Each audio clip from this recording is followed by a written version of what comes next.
Hi అండి, నేను మీ తారక్ గౌడ్, తెలంగాణ విద్యాసమితి. సరిగ్గా కాలేజీ వదిలిపెట్టే టైంకే వెళ్ళాము. మార్వాడి యూనివర్సిటీ రీచ్ కావడం జరిగింది. ఎయిర్పోర్ట్ నుంచి ఒక నెంబర్ ఆఫ్ బస్సెస్ లోకల్ పిల్లల్ని డ్రాప్ చేయడానికి వెళ్తున్నాయి. ఇదిగో 2 షిఫ్ట్లు ఉంటాయి. లోకల్ పిల్లలకి 2 షిఫ్ట్లో ఉంటుంది క్లాసెస్. 7 to 1 o'clock, 1:30 to 6, 5:30 అలా ఉంటుంది. 2 షిఫ్ట్లలో ఉంటుండే. 30-40% లోకల్ వాళ్ళు ఉంటారు.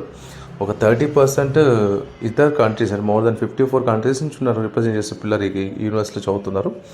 చాలా గ్రీనిష్ క్యాంపస్, లావిష్ ఉంటుంది. చూసారు కదా మెయిన్ బిల్డింగ్. ఇప్పుడే చేరుకోవడం జరిగింది. మేమైతే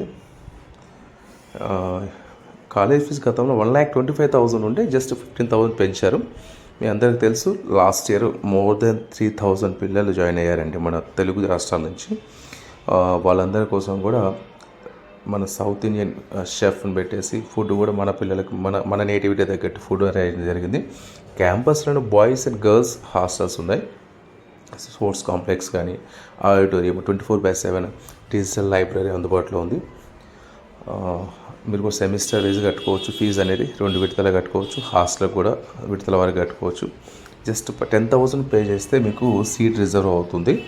ఎటువంటి డొనేషన్స్ లేకుండా ఇంత పెద్ద లగ్జరియస్ క్యాంపస్లో ల్యాబ్ ఫెసిలిటీస్ బేస్ కానీ, ఇన్ఫ్రాస్ట్రక్చర్ బేస్ కానీ, తెలుగు పిల్లలకంటే మామూలుగా అందరికీ నేటివిటీ తగ్గట్టు ఉన్నా అని చెప్పేసి చెన్నై, కర్ణాటక అండ్ తెలుగు రాష్ట్రాలకు సంబంధించిన ఫ్యాకల్టీని రిక్రూట్ చేయడం జరిగింది. మన పిల్లలకు తక్కువ బడ్జెట్లో బెస్ట్ యూనివర్సిటీ కావాలనుకున్నప్పుడు మన పిల్లలకి ఇది కనిపించింది, ఎక్కువ మందికి వినిపించింది. అందుకే ఎక్కువ మంది జాయిన్ అయ్యారు. సో తెలుగు రాష్ట్రాల్లో ఇంజనీరింగ్ కాలేజీలు డొనేషన్స్ పోలిస్తే మీకు డొనేషన్ లేకుండా వరల్డ్ క్లాస్ స్టాండర్డ్లో ఎడ్యుకేషన్ కావాలనుకున్న వాళ్ళు ఇట్లాంటి యూనివర్సిటీని చూస్ చేసుకున్నారు. ఇక మొత్తం మెజారిటీ మంది ఉంది. యాక్చువల్లీ ఇక్కడ ఫెస్ట్ ఉండే, సౌత్ ఇండియన్ ఫెస్ట్ ఉండే, మన తెలుగు డీజే నైట్ ఉంటే వెళ్ళాము ఇక్కడ నుంచి. మన పిల్లలు చాలామంది కలిసాం, మనం జాయిన్ చేసిన పిల్లల్ని కూడా. ఈ సంవత్సరం కూడా అడ్మిషన్ ప్రాసెస్ స్టార్ట్ అయిపోయింది. పిల్లలు కూడా చాలా పీస్ఫుల్గా ఉంటుంది ఎన్విరాన్మెంట్ కూడా. క్యాంపస్ హాస్టల్స్ కానీ, ఇన్ఫ్రాస్ట్రక్చర్ కానీ లాస్ట్ ఇయర్తో పోలిస్తే ఈ సంవత్సరం చాలా ఫ్లోటింగ్ ఉంటుంది. కాబట్టి ఎవరైనా వెళ్ళాలనుకున్న వాళ్ళు 10,000 అనేది రిజిస్ట్రేషన్ ఫీజుగా ఉంది, అప్లికేషన్ ఫీజు. అది ఫ్రీ ఫామ్ ఫిల్అప్ చేసుకొని హాస్టల్ రిజర్వ్ చేసుకుంటే సెక్యూర్గా ఉంటుంది.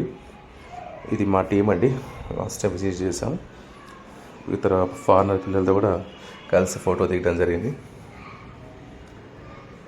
చాలా ప్లెజెంట్గా ఉంటుందండి.